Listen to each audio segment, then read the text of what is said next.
Hello. तो आज हम जानेंगे कि दिल्ली ऑर्डिनेंस 2023 जो अभी अभी पास हुआ है लोकसभा और राज्यसभा से, उसके बारे में। ठीक है, तो national capital territory of Delhi ordinance 2023 सबसे पहले हमें जानना पड़ेगा ये ऑर्डिनेंस है, लेकिन उससे पहले क्या जानेंगे और ऑर्डिनेंस क्या होता है। उसके बाद हम जानेंगे कि एक्चुअल एनसीटी ऑफ दिल्ली में क्या क्या है। ठीक है, सबसे पहले जानते हैं कि ऑर्डिनेंस क्या है। ये जानने से पहले हमें बेसिक लेजिस्लेटिव प्रोसीजर जानना पड़ेगा। मतलब अगर कोई लॉ बनना है तो कैसे बनता है।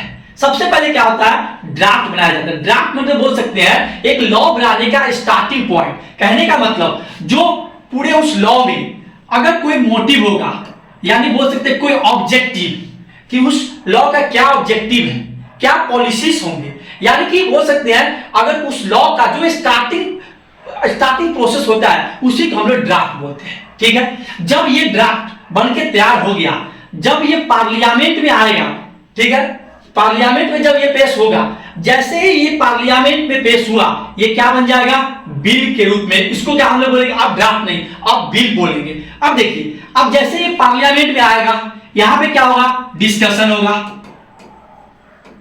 डिस्कशन और वोटिंग होगा इससे रिलेटेड।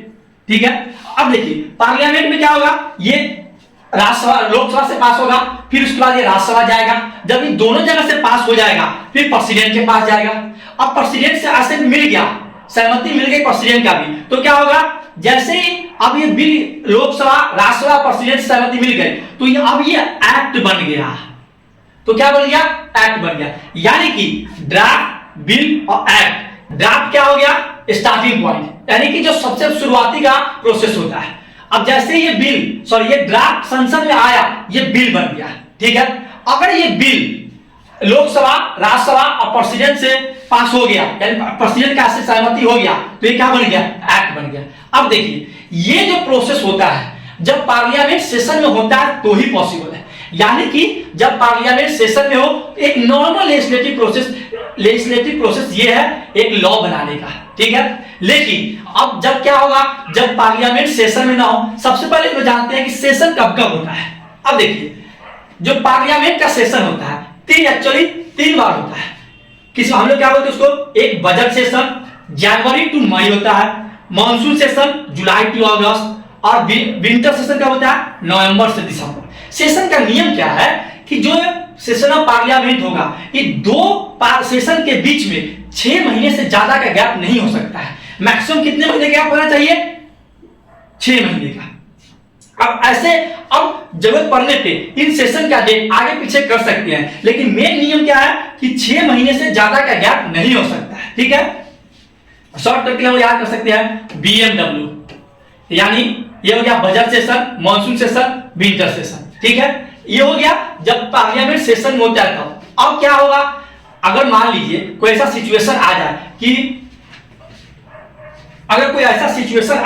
कि जब पार्लियामेंट सेशन में ना हो, यानी कि सेशन नहीं हो पार्लियामेंट का, अब कोई ऐसा इमरजेंसी आ जाए कि उस वक्त अगर लॉ बनाना जरूरी आ जाए, तो हम लोग क्या करते हैं, बनाना तो जरूरी है।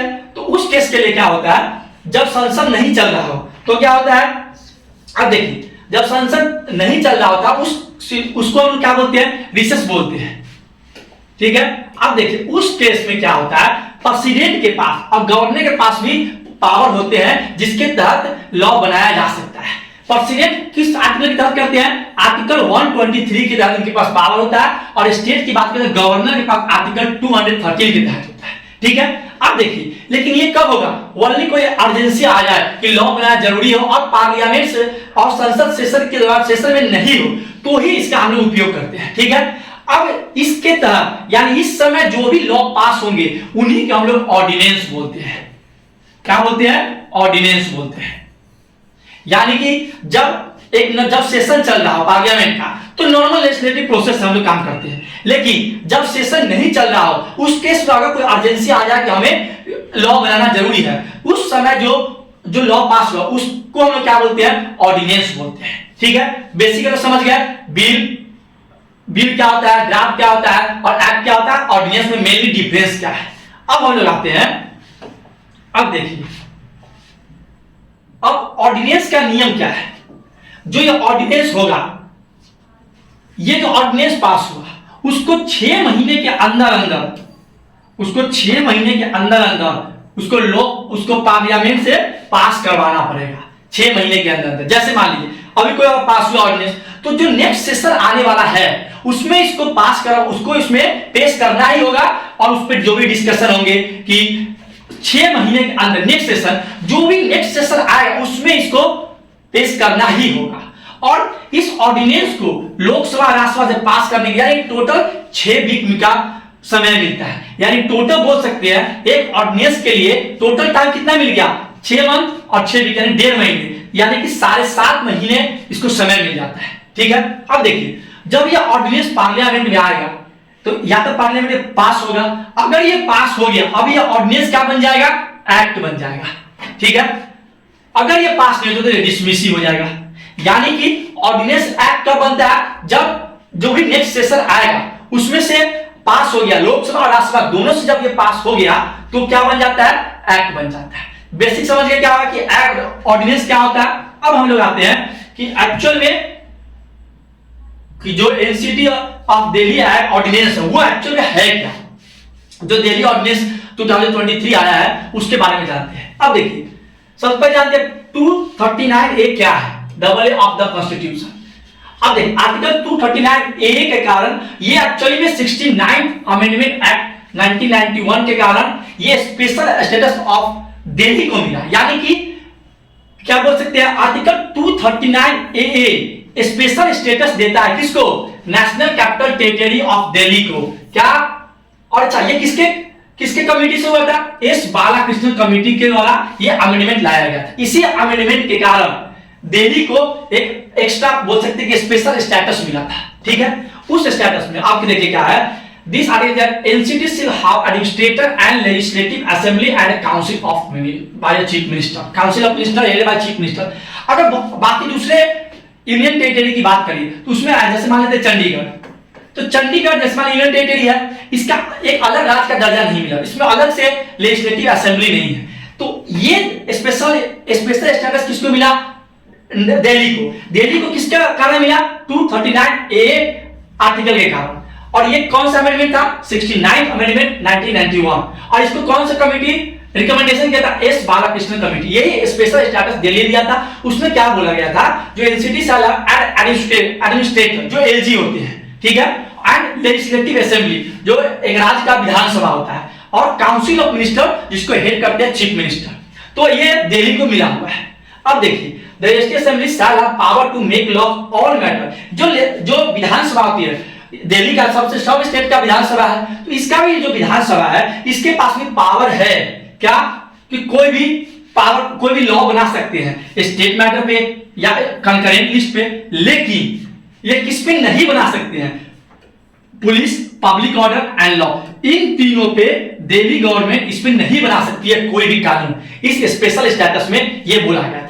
ठीक है, यानी police, public order and land पे ये नहीं, ये कानून नहीं बना सकते कौन, दिल्ली गवर्नमेंट। ठीक है, अब देखिए ये आर्टिकल और क्या कहता है, जो एलजी साहब होंगे उनको काउंसिल ऑफ मिनिस्टर जो भी होंगे राज्य के, उनके हेल्प से ही कोई भी डिसीजन लेना पड़ेगा। यानी कि खुद से ये बाउंड है, खुद से कोई भी डिसीजन नहीं ले सकते हैं, या तो इनको काउंसिल ऑफ मिनिस्टर से हेल्प लेके लेना पड़ेगा, या फिर जो भी प्रेसिडेंट का क्या होगा, जो डिसीजन होगा ये उन्हें मानना पड़ेगा। ठीक है, अब देखिए और क्या देता है, अगर एलजी के पास, एलजी और मान लेते दिल्ली गवर्नमेंट, जो दिल्ली गवर्नमेंट यानी काउंसिल ऑफ मिनिस्टर जो बोलेंगे और जो एलजी का डिसीजन जो बोलेंगे, अगर आपस में ये दोनों का तकरार हो गया, ये बोलेंगे कुछ और ये बोलेंगे कुछ और, इस केस में क्या होगा, ये जो भी डिसीजन होगा वो प्रेसिडेंट के पास चला जाएगा। यानी कि जो प्रेसिडेंट बोलेंगे फिर वही होगा। तो यहां से क्या हो रहा है, तो यहां पे क्या हो रहा है, तो प्रेसिडेंट के पास जाएगा। तो यहां क्या हो रहा है कि एक्चुअल में एलजी और इलेक्टेड गवर्नमेंट है, ये दोनों में पावर का तकरार हो गया कि किसके पास ज्यादा पावर होगा। ठीक है, तो अब क्या करते हो, क्या होता है, अब देखिए जैसे ही क्या होगा, पावर, मेन खेल पावर का ही है कि किसके पास, कि दिल्ली सरकार के पास ज्यादा पावर होगा या से एलजी के पास ज्यादा पावर होगा। अब देखिए मेन इशू क्या था, Delhi government and LG have been a legal partnership. अब देखिए 2014 से पहले यानी 2015 से पहले जो दिल्ली में सरकार जिसकी होती थी मेनली उसी की सरकार केंद्र में भी होती थी। लेकिन 2015 से अगर बात करें, 2015 में गवर्नमेंट सेंट्रल में किसका था, सेंटर बीजेपी का, और अगर बात करें दिल्ली में तो आम आदमी पार्टी की थी। यानी सेंट्रल में अलग सरकार और दिल्ली गवर्नमेंट का अलग सरकार। अब दोनों में क्या हो गया, दोनों में आपस में क्या हो गया, किसके पास दिल्ली के ऊपर कंट्रोल ज्यादा होगा, यानी दिल्ली का पावर किसके पास ज्यादा होगा। एलजी कौन होता है, जो कि सेंट्रल गवर्नमेंट की तरफ का होता है, और दिल्ली सब गवर्नमेंट का एक अलग है। यानी कि अब कोई भी डिसीजन अगर लेना हो तो एलजी से आप लेंगे, यानी एलजी के पास ज्यादा पावर होता था। अब देखिए दिल्ली गवर्नमेंट के पास पावर था, लेकिन इन तीनों को छोड़ के पब्लिक ऑर्डर, अब देखिए public order, police and land. अब देखिए मेन कहां हो रहा, इन तीन पे तो दिल्ली सरकार नहीं बना सकती है कोई भी कानून। अब देखिए दिल्ली गवर्नमेंट क्या करती है, जो सर्विसेज, जो एडमिनिस्ट्रेटिव सर्विस जैसे आईपीएस वगैरह, आईएएस वगैरह का ट्रांसफर करना या उससे भी एडमिनिस्ट्रेटिव सर्विस से रिलेटेड जो भी होता है, उस पे ये आपस में इन दोनों का तकरार होने लगा 2015 के बाद से ही। तो ये लोग जो दिल्ली सरकार है वो 2019 में ही सुप्रीम कोर्ट में जाती है इसके रिलेटेड की सर्विस पे, एटलीस्ट सर्विस पे दिल्ली गवर्नमेंट, हम लोग चुने हुए सरकार है, इस पे हम लोग का हक होना चाहिए, पावर हम लोग के पास इससे रिलेटेड होना चाहिए। तो 2019 में स्प्लिट वर्डिक्ट आता है, यानी कुछ जज बोलते हैं होना चाहिए, कुछ जज बोलते हैं नहीं होना चाहिए। ठीक है, फिर वापस से 5 जज का बेंच सुप्रीम कोर्ट जाती है 2023 में दिल्ली गवर्नमेंट, उसके बाद 5 जज का बेंच बैठता है और ये फैसला देती है कि नहीं, granted more power to Delhi government over services. यानी कि जिसके लिए दिल्ली गवर्नमेंट गई थी सुप्रीम कोर्ट कि मुझे ये पावर इस सर्विस से रिलेटेड ज्यादा मिलना चाहिए, उसको ग्रांट कर देती है सुप्रीम कोर्ट।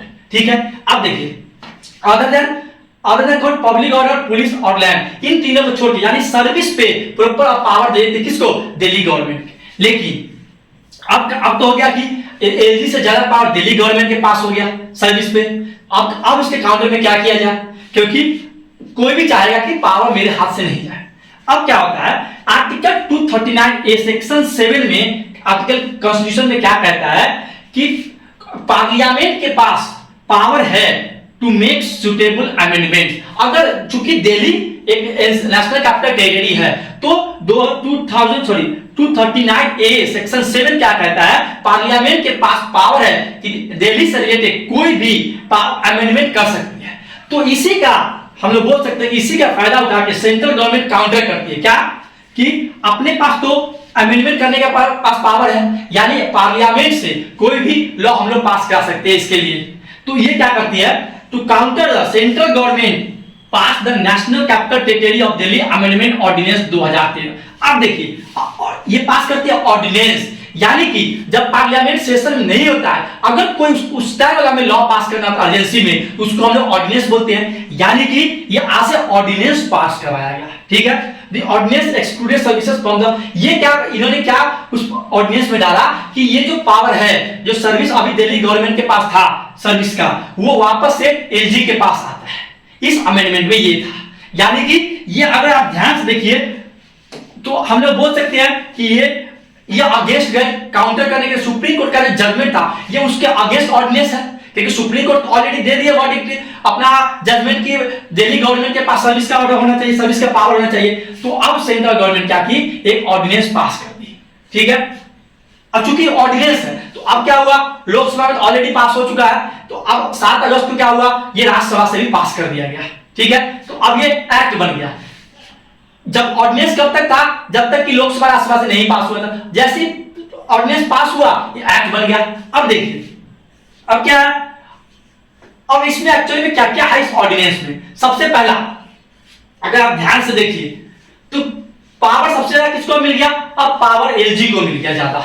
ठीक है, अब देखिए इस मेन ऑर्डिनेंस का, इस ऑर्डिनेंस का काम क्या है, power over the ordinance of services in the national capital. अब इस ऑर्डिनेंस से तो एक बात क्लियर हो गई कि एलजी के पास ज्यादा पावर है सर्विस से, बाकी 3 तो सेंट्रल गवर्नमेंट है, ये सर्विस अब दिल्ली गवर्नमेंट के पास नहीं है पावर। ये सुप्रीम कोर्ट का जो वर्डिक्ट है उसको नलिफाई कर दिया, यानी कि उसके अगेंस्ट में ये है, ये ऑर्डिनेंस आया। अब देखिए इस ऑर्डिनेंस में क्या हुआ, एक एनसीसीएसए का गठन हुआ, यानी कि national capital civil service authority का गठन किया गया। एक स्टैट्यूटरी बॉडी है responsible making recommendation to LG regarding transfer of posting vigilance and other related. ये जो एक अथॉरिटी बनाया गया, ये एलजी के पास क्या रिकमेंडेशन अपना देगी कि हाँ इसको जो इस पूरे सर्विस से रिलेटेड, पोस्टिंग से रिलेटेड ये होनी चाहिए या नहीं होनी चाहिए, जो भी हो उसके लिए रिकमेंडेशन एनसीसीएस किसे देगी, एलजी को देगी। ठीक है, अब देखिए ये एनसीसी क्या है, एनसीसी में क्या क्या है, ये एनसीसी का कौन कौन से सदस्य है, मेंबर क्या कौन कौन का है। अब देखिए चीफ मिनिस्टर ऑफ दिल्ली, यानी उस एनसीसीएसए में मेंबर कौन कौन होंगे, चीफ मिनिस्टर दिल्ली के, chief secretary and principal secretary of home department. यानी कि इसमें हम लोग क्या बोल सकते हैं, एक दिल्ली गवर्नमेंट का सिर्फ और सिर्फ एक चीफ मिनिस्टर हुआ। ठीक है, बाकी दो अगर ध्यान से देखिए, cabinet chief secretary and principal secretary, ये दोनों तो सेंट्रल गवर्नमेंट के ही है। यानी तीन में से एक हो गए नॉर्मल, एक हो गए दिल्ली गवर्नमेंट के और दो हो गए किसके, सेंट्रल गवर्नमेंट के। लेकिन इसमें ध्यान क्या है, decision made by NCCSA will be based on majority vote. अब क्या बोला, जो एनसीसीएसए का गठन हुआ वो डिसीजन किसके बेसिस पे लेगी, जो वोटिंग जब होगा, जिसके पास मेजॉरिटी ज्यादा वोट होगा, मेजॉरिटी ऑफ वोट से। अब देखिए इसका मतलब क्या हुआ, अगर 3 वोट था तो एक तो हो गया दिल्ली गवर्नमेंट के, बाकी 2 तो सेंट्रल गवर्नमेंट के। तो बाय डिफॉल्ट हम लोग बोल सकते हैं कि डिसीजन, कोई भी डिसीजन हो वो सेंट्रल गवर्नमेंट के फेवर में ही जाएगा। यानी बोल सकते हैं एक तरीके से एलजी के पास ही ज्यादा पावर हो गया अभी भी। ठीक है, अब देखिए तो यहीं पे और इशू आ गया, The LG disagree with the recommendation by NCC have the power to return the recommendation for the reconsideration। अब जैसे मान लीजिए कि अगर डिसएग्री हुआ कि नहीं, एनसीसी तो नहीं डिसएग्री होगा, तो वापस से रिकमेंडेशन के लिए भेज सकता है। या तो क्या होगा, वोट से कर देगा ओके है कि अब पास हो गया, जिसके पास ज्यादा वोट होगा। यानी अभी भी वोट किसके पास ज्यादा है, चीफ सेक्रेटरी और प्रिंसिपल सेक्रेटरी, इसके फेवर में डिसीजन देगा एनसीसीएसए। अगर नहीं तो ये क्या कर सकता है, एनसीसीएसए के पास पावर है कि इसको वापस से रिकमेंडेशन के लिए उसको भेज सकता है। ठीक है, अब देखिए in a difference opinion proceed the final decision will made by LG effectively reversing the supreme court verdict. अब कहने का मतलब फाइनल डिसीजन किसके पास आ गया, ओवरऑल हम लोग क्या बोल सकते हैं, अभी भी एलजी के पास अब ज्यादा हो गया। ठीक है, अब देखिए तो मेन डिसीजन अगर हम लोग बात करें, यानी कि मेन मुद्दा क्या था, 2015 के बाद से पावर का मेन मुद्दा हो गया कि पावर अब दिल्ली गवर्नमेंट के पास ज्यादा हो या सेंट्रल, यानी एलजी के पास जो सेंट्रल गवर्नमेंट का एडमिनिस्ट्रेटर होता है। 2014 से तो वही था, जिसका दिल्ली का सरकार था वही सेंट्रल का।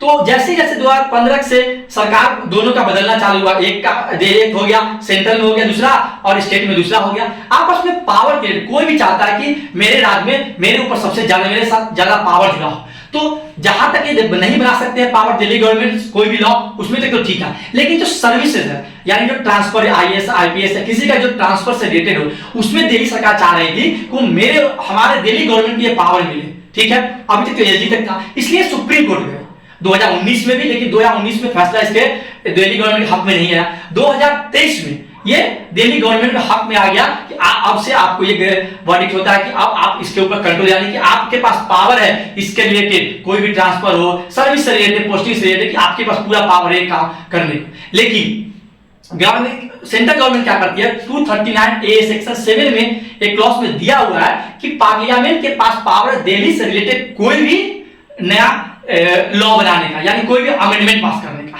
तो ये क्या करती है, एक ऑर्डिनेंस लाती है। इस ऑर्डिनेंस में क्या बोला गया कि जो सर्विस वाला पावर जो सुप्रीम कोर्ट दिल्ली गवर्नमेंट के दी थी, वो वापस से एलजी के पास आता है। इससे क्या होगा कि अब पूरा पावर एलजी के पास है, दिल्ली गवर्नमेंट के पास नहीं रहा।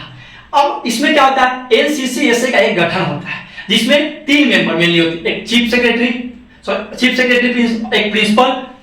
एक प्रिंसिपल सेक्रेटरी और एक तीसरा होता है चीफ मिनिस्टर ऑफ दिल्ली।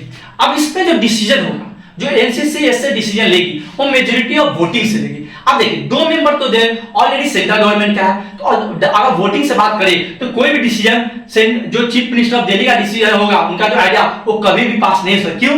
क्योंकि मेजॉरिटी ऑफ वोट तो इनका है, तो ऐसे ही गया डिसीजन। ठीक है, तो अब क्या होगा, एक्चुअली में ये जो बॉडी, ये सुप्रीम कोर्ट के काउंटर पार्ट करने के लिए हुआ।